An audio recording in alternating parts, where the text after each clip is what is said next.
you don't get this far and you don't change the institution simply by misbehaving.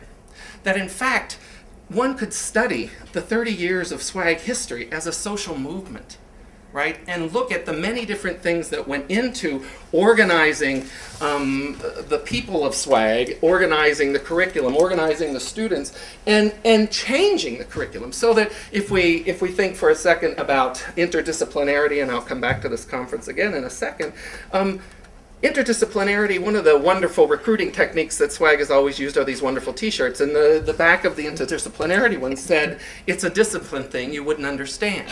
So it was a provocation, right? Not just to people who were attending the conference, but to everyone who went out with the shirt afterwards. It was a provocation, everyone who would see it. It's a discipline thing you wouldn't understand. Well, why wouldn't you understand it, right? What was that about? And in some sense, that is perhaps acting out or misbehaving. But now, how many years later?